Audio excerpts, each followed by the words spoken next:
Thanks for staying with us. So today we're discussing paternity fraud.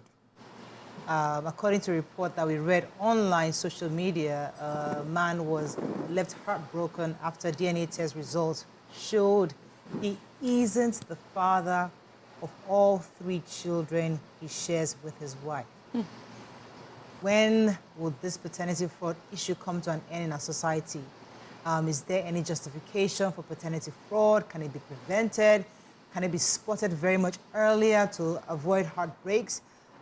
It's really, really painful to discuss because now it's stirring up the conversation that should DNA become mandatory after the birth of every child? You know how, sometimes you have to make all these tough decisions in the reality of the situation. What are your thoughts on this issue of paternity fraud? It's becoming more prevalent. In our mailboxes, we get stories day in, day out of people complaining, especially because more Nigerians are relocating, moving to new country where they have to verify and ensure that the children they are taking along with them are theirs. So these are tests that are becoming a prerequisite for you to travel. And it's getting more and more glaring that they have been raising children that never belong to them. Ew. What can we do to stop, and how do we stop this from happening? You can call us on 081-0764-1679, 090-024-163440. You can also tweet to us at TVC Connect. Please hashtag yourviewtvc so we can read your tweets. Ladies, we have discussed this several times before in the past, but the reason why we're bringing it up again, because it's like, it's not abating. People are still finding out these stories. Women are still taking these kind of decisions. Men are feeling hurt and dejected because they have spent their resources, their emotional investment in these children that don't belong to them. What are your thoughts on this? The story we have is that, let me even refer to the story that we have specifically. So in this story, according to the report, it says DNA results of all 3 children, none of them are his. So he has a 9-year-old, he has a 6-year-old, and a 4-year-old. The man is completely broken. This is from Nimrod page. So Nimrod shared this story. He said his wife's response was that he works too hard, and she drops her phone. She has not been responding to their calls. Ladies, it's International Women's Month. Yeah. And as we are celebrating women, we must also talk to ourselves where we are goofing. Yeah, go ahead. Yes. So for me, this is really goof, right? And this is not, there's some kind of goof you goof that when family members come to plead on your behalf, they would hold 1 or 2 good things that you have done and say, forgive now, it happens, to err is human, to forgive is divine. They will be quoting all of those. But the fact that you did not even mix one for him was just where I went to. These 3, you had 3. And it was not stated that probably he was aware he had an issue, maybe a fertility issue, or you've been trying to get pregnant, he refused to go to the hospital with you, blah, blah, blah, blah, blah. There was nothing to even hold that. This is what I did, though. This was the part I played when we were having this issue. He refused to join me. He refused to do this. I had to sort there's nothing for you to even explain. The fact that she's not even taking her call means that there is nothing to hold by, to even say, okay, let us apologize on this. Yeah, and no remorse, it just happened and she had moved on. I think it's wickedness in the highest order, and we must call ourselves and tell ourselves the truth. I do not agree that you have to mix children, but even in that mixing, no.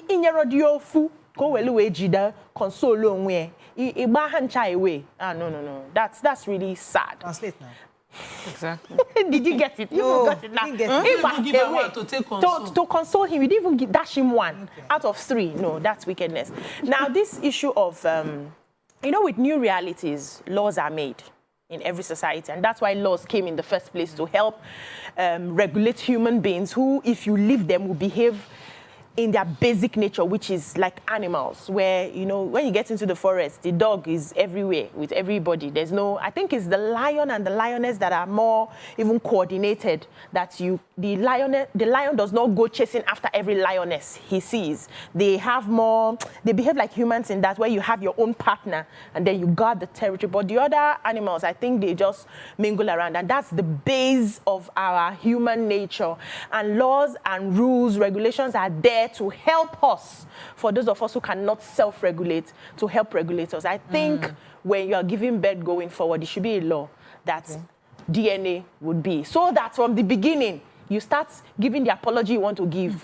You start exposing the, the secrets from the beginning. Now, he now decides, okay, since you are married to me, I can choose to, like in Igbo culture, as long as you are in your husband's house, any child you bring belongs to the husband. So at that point, it's open and people can now decide if he chooses to train those kids, but to nurture those kids for a long time and now realize that they are not even your seed. No, Let me come to it's heartbreaking. It's heartbreaking in a deep way. You can't even explain it. What are your thoughts on this? So before we even add the cost of a DNA to the cost of childbirth, let's ask why society regulated non-free sex. Why there were rules, no free sex, guards, boundaries placed. They said sex should be within marriage. Women should not be seen. Why they made it a sin and a crime to commit adultery and fornication is because of this kind of crime this is a crime. How do I put it? I wanted to put it. Of stealing the right to a person's paternity from the father. So you give him 3 children, 1 9.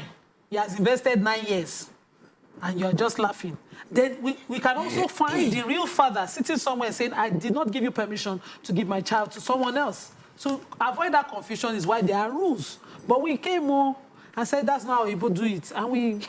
And we said freedom of mind, freedom of this, in fact, premarital sex is okay, We excuse everything until that, but we remove it, we gave it flowery names. And we're here now asking to add the cost of childbirth, DNA to the cost of childbirth. Okay. That's the only thing. All right. Mariam, what are your thoughts? Yeah, because we have spoken about paternity fraud many times. I think everybody knows exactly how we feel. Yeah. It's, it's so unfair. But it's not a modern reality. It has always been there. The reality, what is modern, is that we now have technology that can show us that this is happening. There have been many stories, when we hear stories of old time, if a man can have a child, the mother-in-law will get her other son to make sure that, So this has always happened. Whether it was fraud or not fraud, whether with your knowledge or not your knowledge, this has always happened. But now we have something called DNA. Meaning that some secrets that would have lived for generations and generations has now come out in the open. And now we have to find ways to protect people. I'm talking of fathers in this regard. Are the fathers willing? Some people, all the times I've spoken about this, I've spoken to a few people. Some people say, I don't want to know.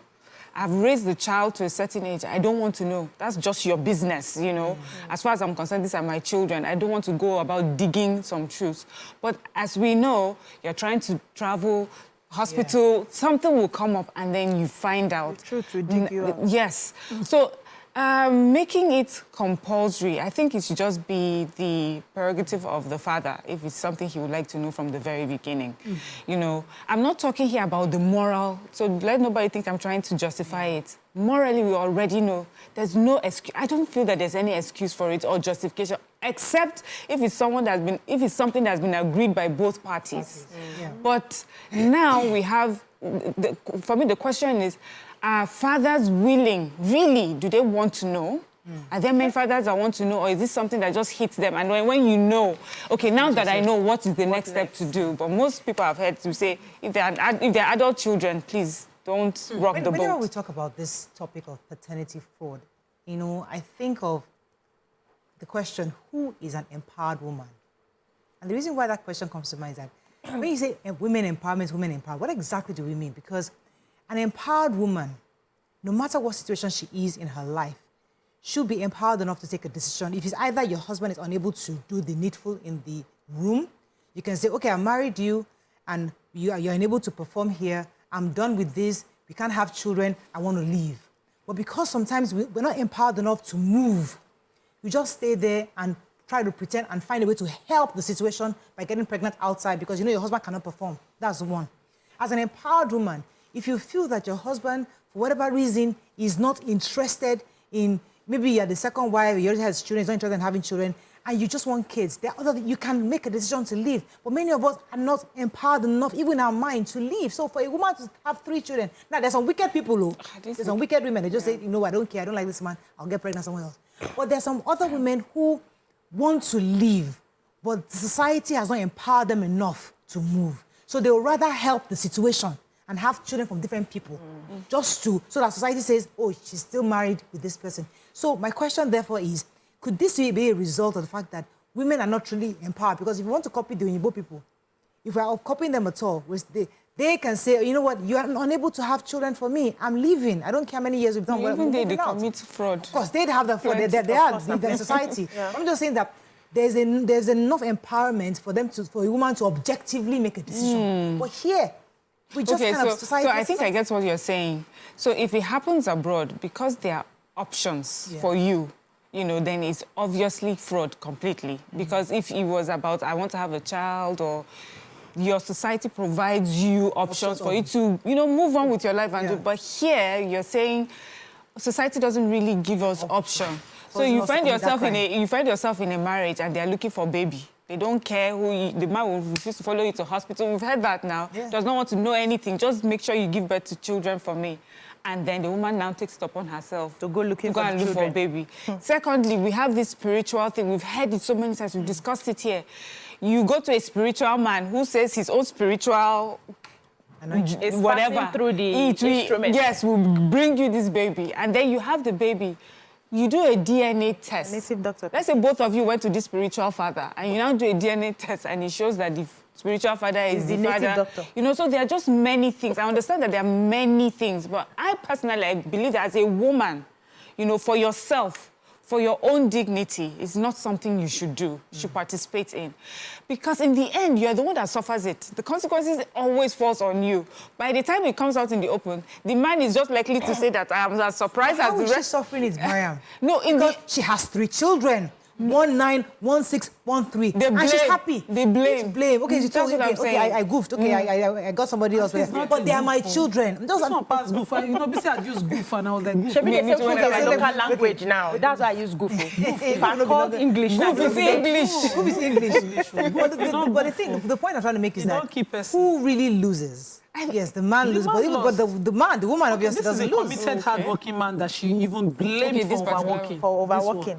Now, when you talked about the empowered woman, I was just remembering a story that was shared as a child about women from a particular region, 3 of them.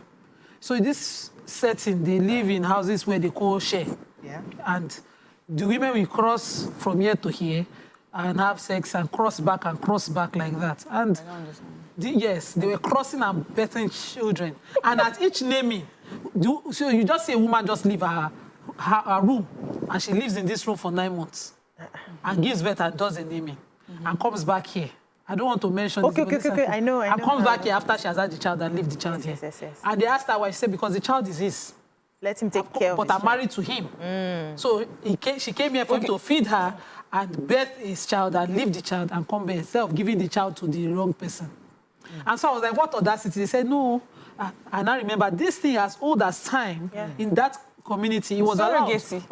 No, this one is not surrogacy. Those people that used to say it. So they allowed women. And I thought it was impossible. But that woman is an empowered woman that can cross and born and carry come pregnancy back and come back. So she went to go and help somebody? No, she did not help. She had illegal sex.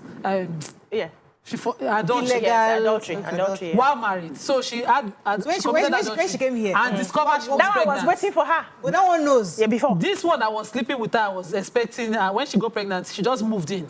So this one was... So the 2 men know. The men were now fighting, wondering. She said, don't worry. When she was 9 months gone, she born here and left him. And come back with the husband. I was like, what audacity? This Nigerian. Yes. So when I was hearing that gist, I was... So confused. The woman is... She get chest. So you go and leave your husband's house. Where me I'm from, the one that they even used to cane is better.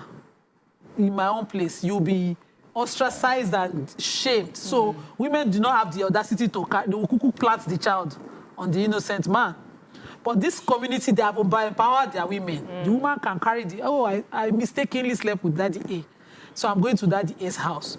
I should be there 9 months, So born give this birth, pikin. and leave the baby for Daddy A, then come back to Daddy B that, you know, I made a mistake. That was So it's an acceptable cultural yes. thing. Okay, we're going to go on a So there's break. no fraud there. So, There's no fraud there. so that's where I It's want empowered that's woman. one I want this conversation to go. How do we graduate from it being a fraud to being an acceptable culture in certain ways? The way men get away with it. In what circumstances can it become something that is acceptable? That's the next conversation. Stay with us. We'll be right back.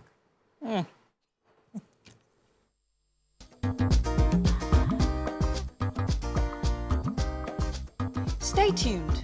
Your View will be right back.